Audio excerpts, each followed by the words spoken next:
বাংলা বলছি চ্যানেলটি সাবস্ক্রাইব করুন এবং সমস্ত অনুষ্ঠানের আপডেট পেতে বেল আইকনটি অন করুন।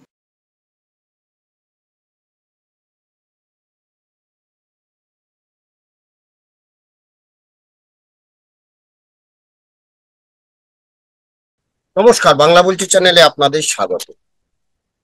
গত 5 দিন ধরে বীরভূমের তৃণমূলের প্রাক্তন সভাপতি অনুব্রত মণ্ডল, তাকে নিয়ে রাজ্য রাজনীতি উত্তাল। তার যে ভাইরাল অডিও, সেই ভাইরাল অডিও পুলিশকে এবং পুলিশের পরিবার নিয়ে তিনি যে হুমকি, তিনি যে সমস্ত কথাবার্তা বলেছেন, সেই সমস্ত কথাবার্তার পরে দলের কাছে তিনি ক্ষমা চাইলেও পুলিশের তরফে তাকে তলব করা হয়েছে। তিনি তার শারীরিক অসুস্থতার কারণ দেখিয়ে তিনি হাজিরা দেননি। এখন দেখার যে বোলপুরের রাজনীতি, তাহলে আগামী দিনে কি বীরভূমে কেষ্ট কি কাটা হতে চলেছে তৃণমূলে, সেটা যেমন একদিকে তেমন অন্যদিকে। তাহলে বীরভূমে তৃণমূলের ভবিষ্যতে কেষ্টকে ছাড়াই কি তৃণমূল কংগ্রেস একা লড়াই করতে পারবে? কারণ বিগত দুটো নির্বাচন, পঞ্চায়েত নির্বাচন এবং লোকসভা নির্বাচনে কিন্তু অনুব্রত মণ্ডল ছিলেন না।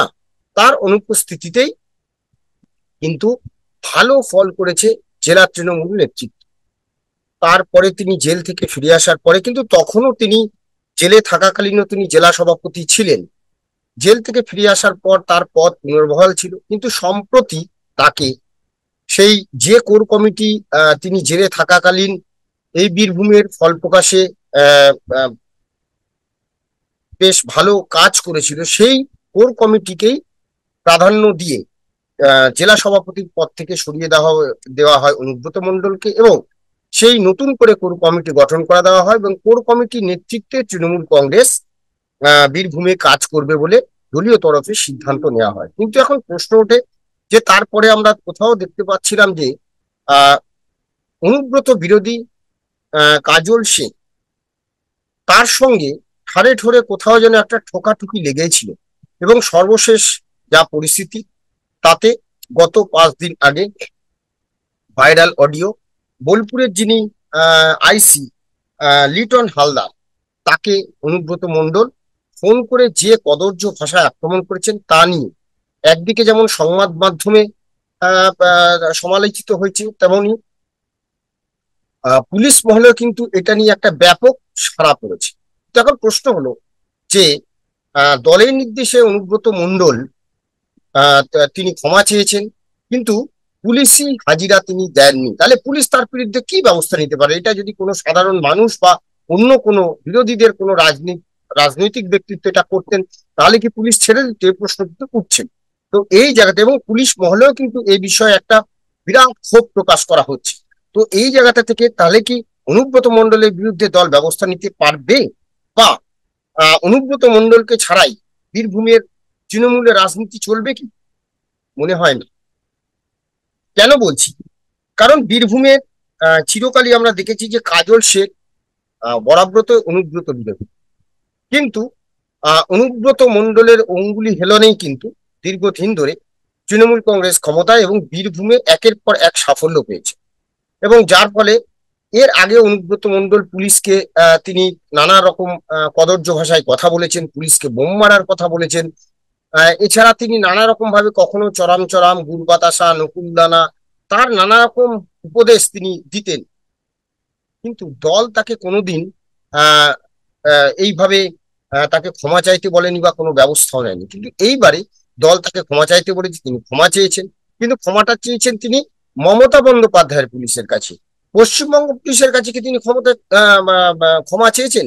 এটাও কিন্তু প্রশ্ন রয়েছে, যে চিঠি প্রকাশ্যে এসেছে। তো এখন প্রশ্ন হলো, যার কে অনুব্রত মণ্ডল এই অর্থাৎ কদর্য ভাষায় আক্রমণ করেছেন, সেই পুলিশ আধিকারিক অর্থাৎ আইসি, বোলপুর থানার আইসি লিটন অধিকারের বিরুদ্ধে, লিটন হালদারের বিরুদ্ধে দলের প্রশাসনিক অর্থাৎ বিভাগীয় তদন্তে নির্দেশ দেওয়া হয়েছে। প্রথম কথা হলো, এই যে ভাইরাল হয়েছে অডিওটি, এই অডিও কথা হয়েছিল কার সঙ্গে? লিটন হালদারের সঙ্গে অনুব্রত মণ্ডলের। তাহলে এই অডিও লিটন হালদার যদি কাউকে না দেন, তাহলে তো এই অডিও ভাইরাল হওয়ার সম্ভাবনা নেই। তিনি একজন সরকারি আধিকারিক হয়ে কিভাবে তিনি এই অডিওটা দিলেন? এবং এই কাণ্ডের পেছনে, অনুব্রতকে ফাঁসানোর পেছনে কাজল শেখের যে একটা বড় ভূমিকা আছে, তা কিন্তু দল ভালোভাবে নেয়নি। এখনো পর্যন্ত যা খবর, অনুব্রত মণ্ডলকে চুপ থাকতে বলা হয়েছে এবং পুলিশ তার বিরুদ্ধে কোনো অ্যাকশন আপাতত নিতে পারবে না প্রশাসনিক নির্দেশ ছাড়া। এবং শুধু তাই নয়, লিটন হালদারের কে কদর্য ভাষায় আক্রমণ করেছেন, কথা বলেছেন অনুব্রত মণ্ডল, এইটাকে সকলে কিন্তু নিন্দা করেও কিন্তু প্রশাসনিক স্তরে যারা প্রশাসন চালায়, তারা কিন্তু এই লিটন হালদারের যে এই অডিও কি করে গেল আগে, সেটা নিয়ে প্রশ্ন তুলছেন যে একজন সরকারি আধিকারিক হয়ে কেন তিনি কাজল শেখ আর অনুব্রত মণ্ডলের হয়ে তিনি মাঝখানে এই খেলাটা তিনি খেলতে গেলেন। অনুব্রত বরাবরই কাজলের বিরোধী, এবং কাজলও বেশ কদিন ধরে অনুব্রত সম্পর্কে নানা কথা বলে আসছেন। এবং তাই এই যে ভাইরাল অডিও, অনুব্রতর ভাইরাল অডিও, এটাতে কিন্তু কাজলের ভূমিকা অনেক বড়। যা জানা যাচ্ছে তাতে এই অডিও ভাইরাল করার পেছনে কাজলের যে ভূমিকা, সেটাকে কিন্তু দল ভালোভাবে নিচ্ছে না, নেয়ও নি, এবং এ নিয়ে কিছু বলেও নি। তারা খতিয়ে দেখছে।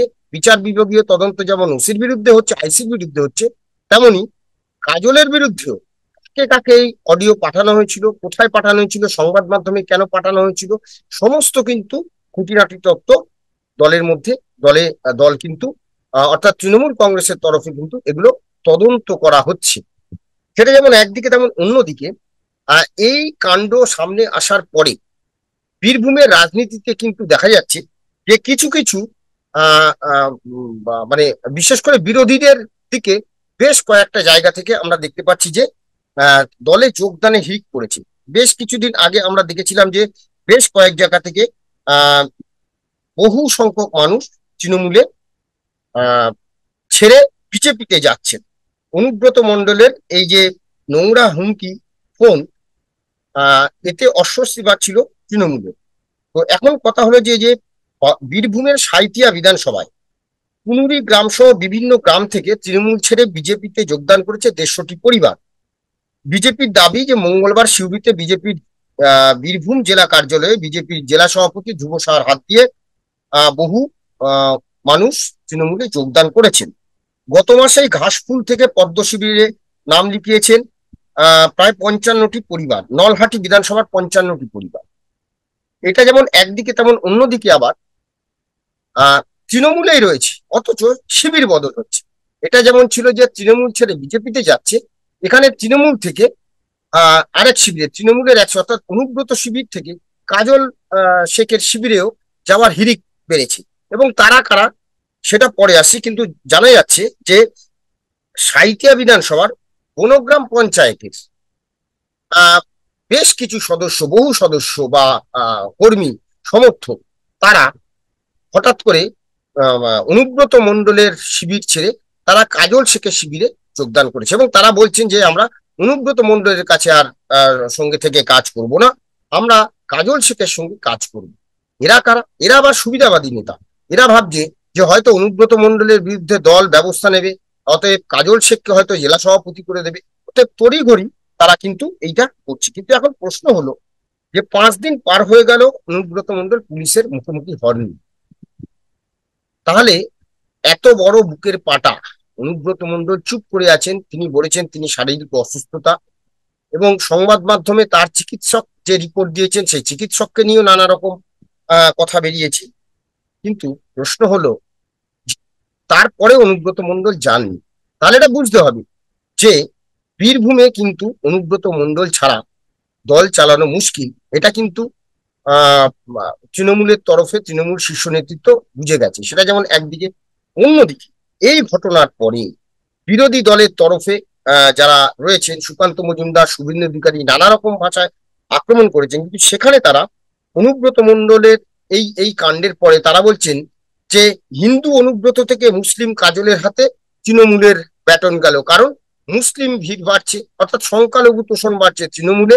তাই হিন্দু কাজল অনুব্রত থেকে মুসলিম কাজল শেখের হাতে দলের ব্যাটন চলে যাচ্ছে, এইরকম কথাও বলা হয়েছে বিজেপির তরফে।